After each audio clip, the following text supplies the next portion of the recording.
Of you sexy bamers. Hey everybody. Let's see if I can actually get this thing to, man, it's so crazy. I'm trying to do it on my phone again. Let's see what it does. Because I want to see your comments. Let's see if it does it for me over here. It just might. Hey, I'm getting on just really super crazy quick because I want to talk about the Eternals. Saw the Eternals last night. Absolutely crazy. So I'm going to definitely do some spoilers in this one, but also wanted to jump on and say what's up to you guys. Beautiful Saturday morning to you. Okay, let's talk Eternals. I really was hoping to be able to hit up some comments. It looks like I may not be able to, so I apologize if you are writing them over here. I'm not going to be able to see them, looks like. So, one of these days, what I'm going to do is, and I just decided this, I want to start going live, just me, a lot more. I love the interaction with you guys. I love being able to do it. So I'm going to get myself a nice little setup here that I don't have to have anybody else do anything for me. And then I will grab that and then be able to turn it on and be able to see you guys. So what I'll try to do is pull it up on my computer behind me. But saw Eternals last night, and this is fair warning, final warning for oh, I see somebody's comment. Can't really see it very well, but I can see it. All right, let's just go ahead and get rid of that. What's up? Hey, so I loved it. I'm just going to come out. This is the final spoiler alert. Okay, can I say that? I really liked the movie a lot. So I want to tell you why I liked it, what I feel, how they did. All that good stuff. Right now, I'm just trying to see if I can mute everything so that you guys obviously can't hear me, and then I can. Oh, don't want to do that. I just want to be able to see some comments, so that helps out a lot. All right, so final warning as far as spoilers go. So, saw Eternals. Let's talk about Eternals for just a minute, in case you are somebody who maybe is not aware or doesn't know a lot about Eternals. This is how I described it, because I went by myself. I was going to take my boys, and ended up they had bunch of different things going. So I was like, hey, guess what? I'm going to just go, because I'm not going to, if I sit around and have to wait for everybody's like stars to align, ultimately I'll just never be able to see the movie, which is a couple movies out there that has happened to. So, which is totally fine. So, been loving my boxes. Love that. Now I have you guys up here. I'm going to take you off of there because it looks like you guys can see that as well. So let's talk. Yeah, dude, I am up early, man. Yeah, definitely up early. And was up super late. That's just that is the life of a business owner these days. Sarah Ryder, what's up? Corey Cloud, what's up? I see, Kevin Ray, dude, it was nuts, man. It was really cool. But, so, I'm doing this. A lot of people are going to see this later on, and hopefully be able to throw in. Obviously, it won't be live, but they'll be able to see it. Okay, number one, let's talk Eternals in this sense. Eternals is Jack Kirby, right? So Jack Kirby is the only. So Jack Kirby is really the godfather of Marvel. So Jack and Stan started, didn't necessarily start Marvel together, but they were writing different things together, different elements of it together. A lot of people obviously recognize Stan Lee as more of the public figure of Marvel. Rest in peace. Stan was freaking amazing. But Jack is, Rob, what's up, dude? Good morning. Jack was, Witchy Lily, hey. Yeah, Mike, I agree, dude, for real. Jack was the brainchild behind a lot. And so the Eternals was his. It was solely his. Nobody else's but his. It was his baby. And that gets me excited because I love the writing. I love how okay, let's just go ahead and start off with the Celsius, huh? Like I said, I love the writing. I love how he brought creation into so much of what he did that ended up laying so much of the foundation of Marvel itself. So, for those of you who aren't familiar with the Eternals and their story arc, if I'm honest, I would say this movie if I'm talking strictly about the movie, this movie definitely feels more like a movie for fans of the comics and fans of the Marvel story than it does just fans of Wizzy Glizzy Yo, K-Dog, what up? Than it does just simply fans of just wanting to be entertained. One of the cool things that the MCU did when it started is it obviously brought a lot of people to the fandom, into the more geek community, people who didn't necessarily, like a lot of us, grow up watching it, grow up being it, grow up getting bullied by it, let's be honest. And so they're in, and so I don't think it's going to have that. One of the first movies, I think it was like Thor Ragnarok. You don't have to like Marvel movies at all to realize that Thor Ragnarok is just hilarious. It's awesome, it's well shot, it's fun. It's just a good movie to watch. The Eternals, on the other hand, clocking in at like just over 2.5 hours, is definitely a slow burn I think for fans. It's one of the reasons why I really, really liked it. Mike Ryder said that you said good movie as well. Which, yeah, if you like the comics, this to me sets the stage, because think about the amount of characters that they're having to reveal in this. So, Eternals, a little bit of a backstory, again, for those maybe not as familiar with it, because this really goes into the creation of Jack Kirby creating the world. So the world that we live in, obviously we have lots of different creation stories here, from evolution to some of the more faith-based ideas that come from creation, stuff that's been passed down. Different people groups have different stories. So Eternals really is the beginning of Marvel's mankind story. So we have these big old crazy beings called Celestials, which I thought they did a great job of. The Celestials, I mean, they're to show something that big, and we've seen it pop up at different times, right? The Celestials, but to show the way that they showed it, I thought they did a really good job in the movie.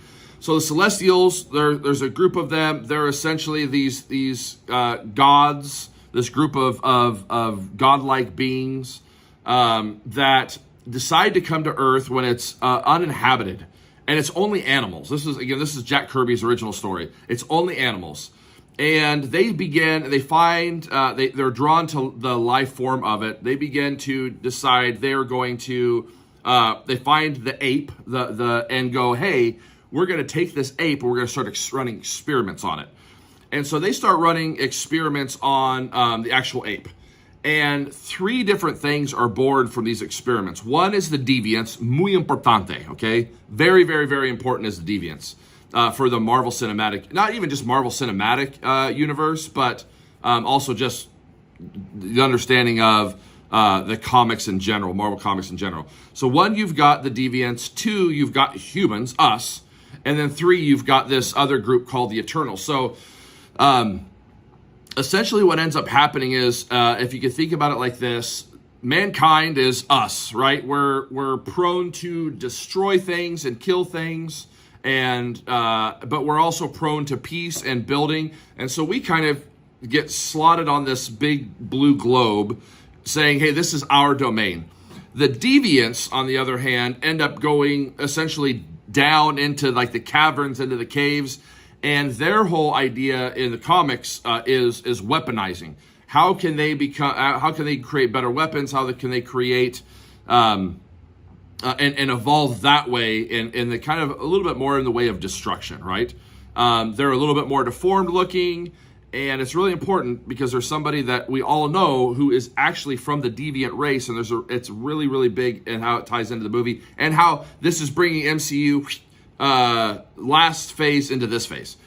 So then the third part is the Eternals. The Eternals go up. They essentially ascend to the hilltops. They ascend to the mountaintops, and they get I bust out a little Spanish. Yes, thank you.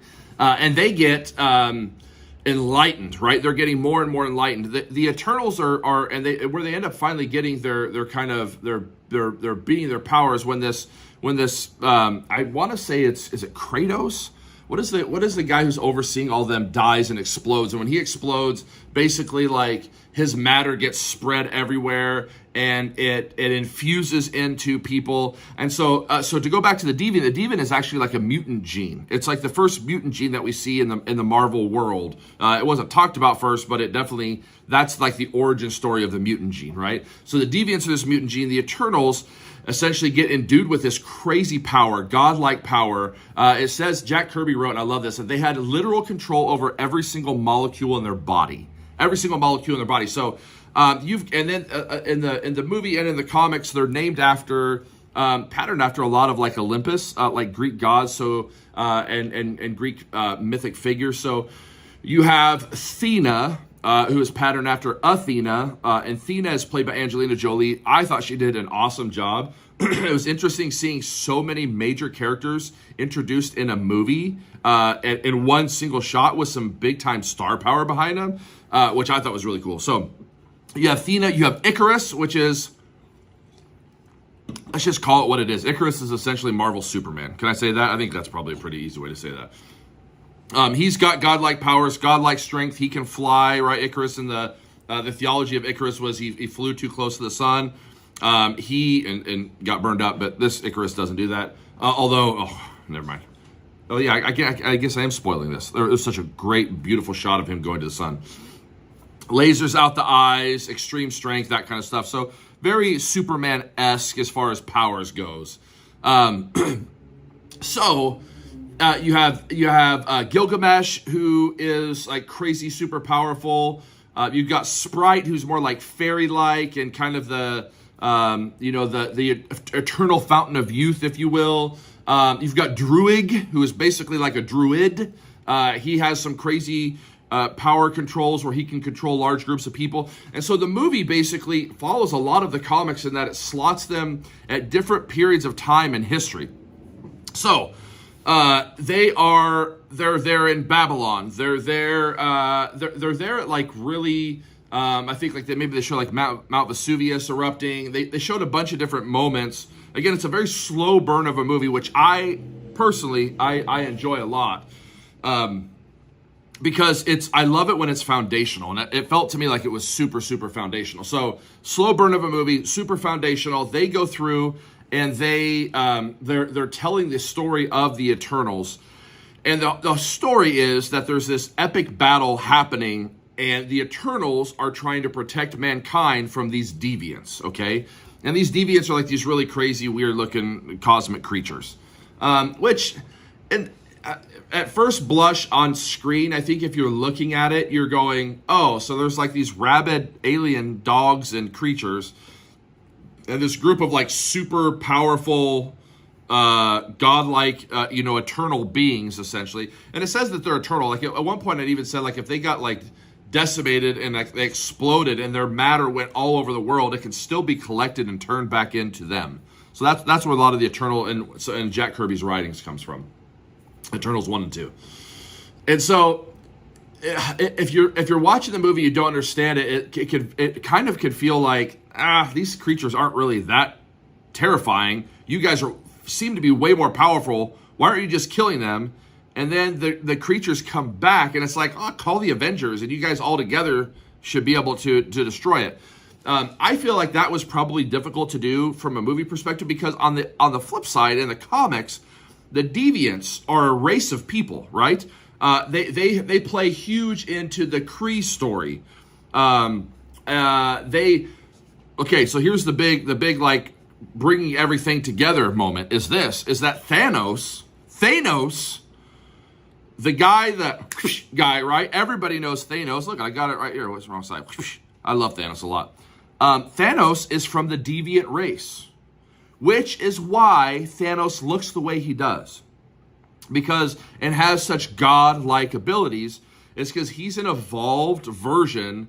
Hey, Brian Stevens, what's up? What's up?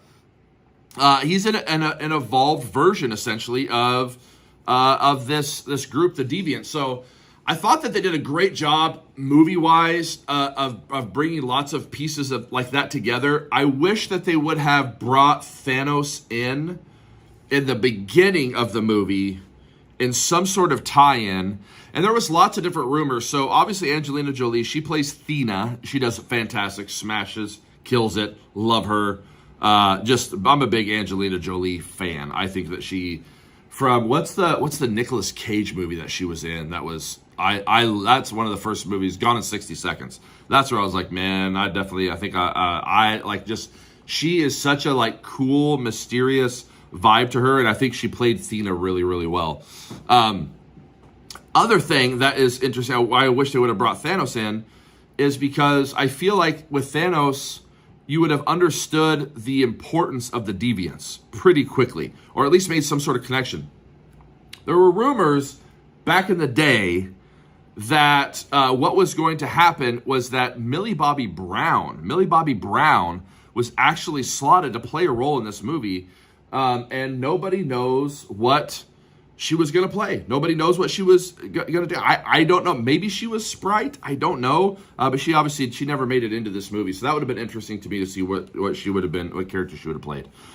So we also have this other really cool piece here, and I'm going to make sure that I get his actual name right. It's Dane, I believe. Yeah, there it is. There it is. I believe it's Dane, and it's Kit Harington's character, right? Kit Harington is there it is. Okay, what is Kit Harington playing? What is his name? Yeah, Dane Whitman. I didn't know his last name. So Kit Harington shows up like right off the bat in the movie, and you're kind of like, okay, cool.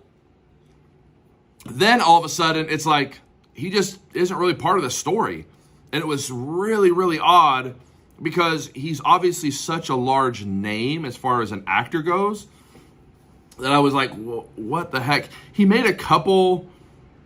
So there's one point that Cersei, who is just freaking awesome. I don't know the actress's name who plays her, but she was amazing. She's definitely the kind of the bulk of the story.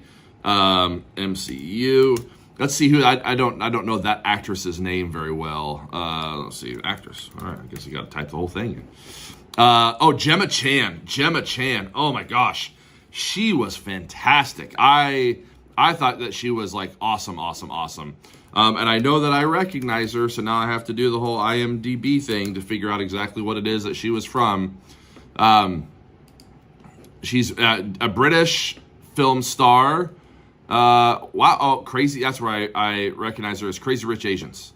I'm like, I knew there was something that I'd seen her in. And then also she's in Captain Marvel, but she's Minerva, so has got a lot of makeup on and stuff. So you wouldn't know that. Crazy Rich Asians is where I've seen her. She's in Transformers Last Night as Quintessa.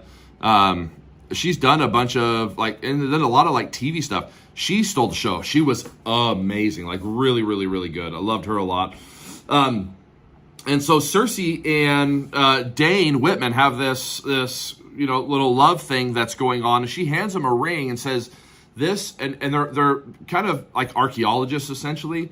And so she hands him this ring, and he's like, this ring is like centuries old. And she's like, yeah, it's your original family crest. And that was kind of like, oh, okay. But in the moment, totally played it off. Towards the end of the movie, there's a scene where he begins to tell her, and I'm definitely obviously giving spoilers, but I'm leaving huge gaps so that this isn't like anything that's just going to ruin a movie. There's a scene where he essentially tells her, starts to tell her, I don't want to have any secrets anymore. And she's like, listen, there's no more secrets. You now know I'm an Eternal. He makes jokes all the time like she's a wizard, like Doctor Strange, because certain things happen. I guess there was something where, like he said, every time there's just water in the coffee pot, it instantly turns to hot coffee in the morning if she's running late. There was definitely some humor elements that went throughout it, which I thought was really fun. Kit Harington was some of that, which obviously as broody Jon Snow, you don't picture that, but I think he did a really good job. But so he goes to essentially say to her on the secrets thing, hey, I don't want to keep any secrets. My family, there's a lot more to us than you know, and then something happens and she's gone. Well, that sets up this end credit scene, you guys. So there's two end credit scenes, a middle scene and an end scene. The end scene, Kit Harington opens up this box, and first off, there's this very ornate, very old, obviously, box. He's back in the archaeological, I think it's at a university. He's back in that room, and he keeps going up to it, and he's like, no. He's like, okay, come on. And so he's trying to psych himself up to go and open this box. So he finally opens it up, and there's a blade inside. And the blade is wrapped, like the blade itself is wrapped in some sort of cloth. And then the blade looks, I mean, it looks like, what was Jon Snow's, oh my gosh, what claw? Something claw. What was Jon Snow's, oh, now I'm gonna have to just look it up. Jon Snow's sword in Game of Thrones. What was it called? Jon Snow's sword name. Longclaw. Oh, I was almost there. It's really early, and I only have 4 sips of this. Celsius. So this end credit scene, he finally like starts to go towards. You can kind of hear like whispers, as if this, kind of as if the actual sword itself is speaking to him. And so he's going towards it, and then there's elements of the sword as he starts to move towards it. There's elements of the sword that actually begin, almost if you've like seen those like really like there's like magnet dust on something, and you start moving a magnet, and it all like kind of just shifts and goes towards it. It's definitely like that, like it's trying to go towards him, which was crazy. Yeah, I'm definitely going down the rabbit hole. I love this is the kind of stuff Ryan West I love. I love like the all the theories and the thought process behind the movies. Yeah, Longclaw. Thank you, Aaron. And so which are you going to see it tonight? Oh, it's gonna be. I'm telling you, I loved it. Again, I loved it. So they, there's this. He starts going towards the actual sword to be able to grab the sword, and there is this voice. At first, I mean, I knew it wasn't Nick Fury's voice, but it reminded me of like a scene in the MCU where Nick Fury is off camera and says something.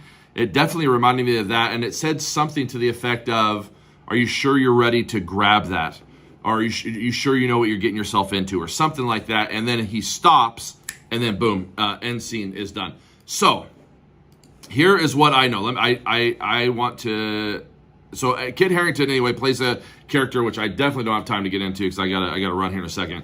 Called Black Knight, and that would be really fun. I think if I did some of this stuff with Mandy, if we kind of had a series talking through some of the history of the comics and explaining them, because it really, this to me showed where the MCU is going in a crazy way. So, but that voice was Blade, you guys. It was Blade. It took me a minute to grab onto the voice because I knew I'd heard it before, and I knew I'd heard it in a Marvel setting.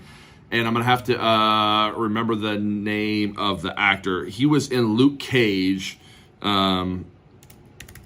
is so freaking awesome. I love this dude. No, Wesley Snipes. I know, Wesley Snipes. But we're getting this new Blade. We're getting the new Blade. He was in Luke Cage when they did I don't think that's the right person, is it? Is that really who is playing it? Oh yeah. Is it Mahershala Ali? Yes. Why did I think that his first name was different? So he is awesome. He was fantastic. And Luke Cage as a bad guy, he was awesome. So now we get Blade actually coming in, and you got Blade that's coming in, which I think is freaking ridiculous. You've got Black Knight that's coming in, which is ridiculous. In the middle credit scene, this was kind of weird because I was like, I know that guy. I did not recognize who he was. I mean, I didn't really recognize the character. I don't know a lot about the character and about this arc. I know a little bit about it. But I recognized the actor, and I was like, man, where the heck do I know the actor from? So essentially, they're back on the ship, and, some rainbow stuff goes, and this thing appears, and his name's Pip. And Pip has a huge backstory as well. It basically kind of looks like a troll, but Pip's got a lot going on him. He's obviously drinking and drunk, and he starts to announce that somebody is coming, and I want to know... let's see. Because this is where it all starts to come in. Yeah. Oh, it's Eros. Okay. Eros, which is Star Fox. It's Harry Styles. Harry Styles. You guys know Harry Styles at all? Yeah, exactly. Yes, Ali. Harry Styles is what? New Direction or One Direction? I don't know. He's a singer. He was like one of the boy band singers that Simon Cowell found way back in the day. So he is playing this character, which was, I was like, man, I know that face, super strange.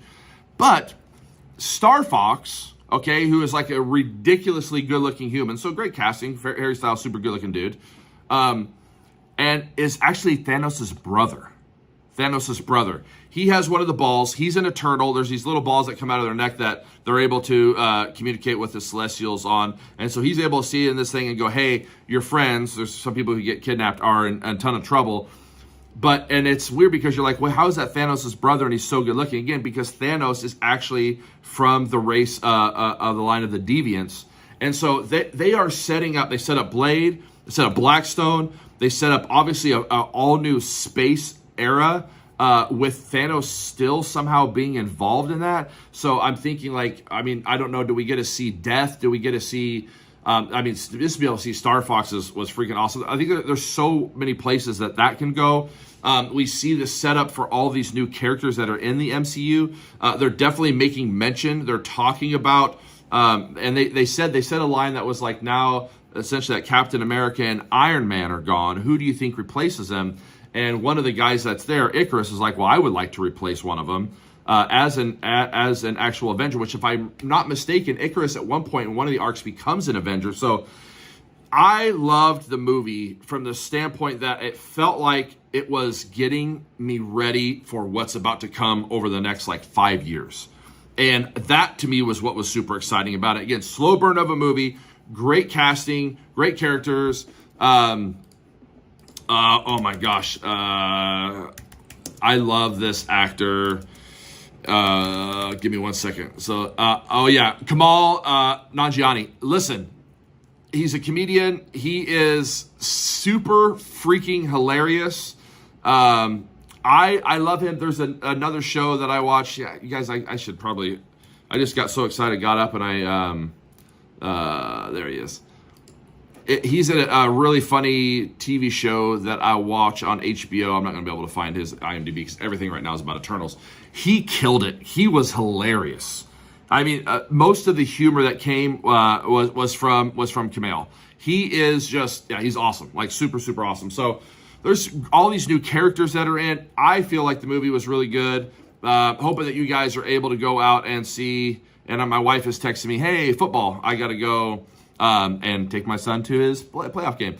Chris Debman, the space stuff Marvel does is fantastic. Why I love Guardians of the Galaxy, so vibrant, well done. Exactly, dude. I totally agree. Because think about it, how many people knew Guardians of the Galaxy very well before it got put on screen and then it became something that everybody loved. I think what is about to happen with this scene wasn't for the casual, this movie rather, wasn't for the casual fan who just wanted to go in and get super entertained.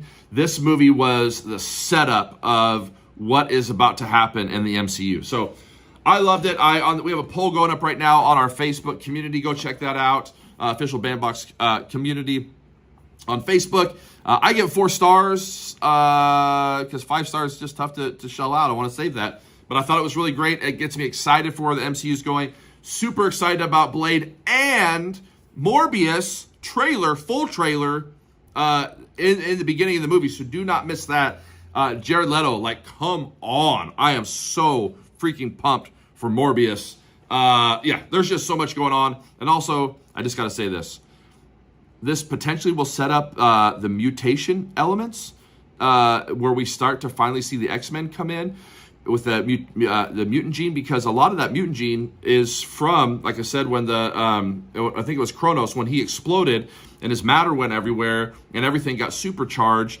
That is a lot of what that gene is. That's a gene that why Spider-Man, it's how they used to explain Spider-Man, how they used to explain Bruce Banner, Incredible Hulk with gamma rays.